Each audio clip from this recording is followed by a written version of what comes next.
महाभारत के युद्ध में ये 6 महान योद्धा होते तो क्या होता। ऐसे कई योद्धा थे जो महाभारत के युद्ध या कहें कि कुरुक्षेत्र के युद्ध में भाग लेने से वंचित रह गए।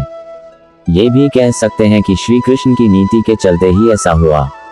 आओ जानते हैं उन महान योद्धाओं के नाम जो महान युद्ध का हिस्सा नहीं बन सकते, और यदि वे इस युद्ध में होते तो युद्ध और भी ज्यादा दिलचस्प हो जाता। 1. जरासंध। जरासंध यदि महाभारत के युद्ध में होता तो युद्ध का रुख कुछ और होता, लेकिन श्री कृष्ण को मालूम था कि महाभारत का युद्ध होना है। उसके पहले ही उन्होंने कई महान योद्धाओं में से एक जरासंध को भी मारने की युक्ति सोच ली थी।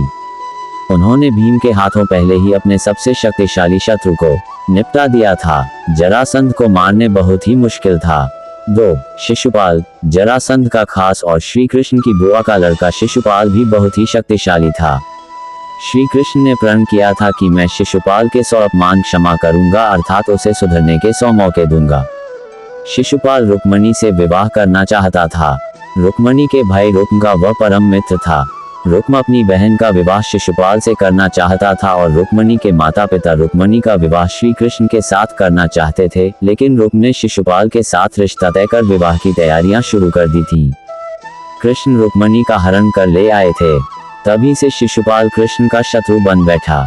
श्री कृष्ण ने उसके 100 अपराध के बाद उसका वध कर दिया था। 3. एकलव्य। महाभारत काल में प्रयाग इलाहाबाद के तटवर्ती प्रदेश में सुदूर तक फैला श्रृंगवरपुर राज्य निषाद राज हिरण्यधनु का था। गंगा के तट पर अवस्थित श्रृंगवरपुर उसकी सुदृढ़ राजधानी थी। हिरण्यधनु के मृत्यु के बाद एकलव्य वहां का राजा बना। विष्णु पुराण और हरिवंश पुराण के अनुसार एकलव्य अपनी विस्तारवादी सोच के चलते जरासंध से जा मिला था। जरासंध की सेना की तरफ से उसने मथुरा पर आक्रमण करके एक बार यादव सेना का लगभग सफाया कर दिया था। बाद में उसका युद्ध श्री कृष्ण से हुआ और वह मारा जाता है।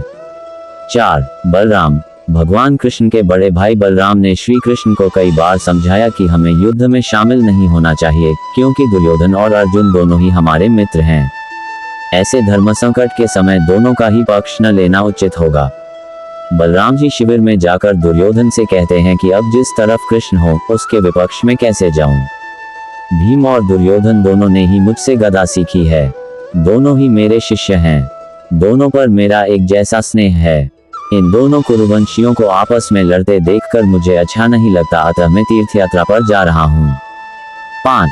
काल्यवन। पुराणों के अनुसार जरासंध ने 18 बार मथुरा पर चढ़ाई की। 17 बार वह असफल रहा। अंतिम चढ़ाई में उसने एक विदेशी शक्तिशाली शासक काल्यवन को भी मथुरा पर आक्रमण करने के लिए प्रेरित किया। काल्यवन की सेना ने मथुरा को घेर लिया। उसने मथुरा नरेश के नाम संदेश भेजा और युद्ध के लिए 1 दिन का समय दिया। श्री कृष्ण ने उत्तर में भेजा कि युद्ध केवल कृष्ण और काल्यवन में हो, सेना को व्यर्थ क्यों लड़ाएं। काल्यवन ने स्वीकार कर लिया। कृष्ण और काल्यवन का युद्ध हुआ और कृष्ण रण की भूमि छोड़कर भागने लगे तो काल्यवन भी उनके पीछे भागा। भागते भागते कृष्ण एक गुफा में चले गए। काल्यवन भी वहीं घुस गया। गुफा में काल्यवन ने एक दूसरे मनुष्य को सोते हुए देखा। काल्यवन ने उसे कृष्ण समझकर कसकर लात मार दी और वह मनुष्य उठ पड़ा। उसने जैसे ही आंखें खोली और इधर उधर देखने लगे, तब सामने उसे काल्यवन दिखाई दिया। काल्यवन उसके देखने से तत्काल ही जलकर भस्म हो गया।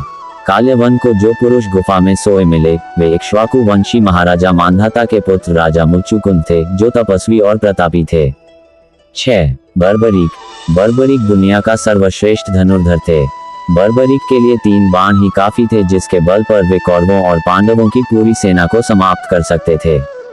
युद्ध के मैदान में भीम पौत्र बर्बरीक दोनों खेमों के मध्य बिंदु एक पीपल के वृक्ष के नीचे खड़े हो गए और यह घोषणा कर डाली कि मैं उस पक्ष की तरफ से लड़ूंगा जो हार रहा होगा।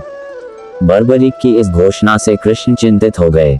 तब भगवान श्री कृष्ण ब्राह्मण का भेष बनाकर सुबह बर्बरीक के शिविर के द्वार पर पहुंच गए और दान मांगने लगे। बर्बरीक ने कहा, मांगो ब्राह्मण, क्या चाहिए।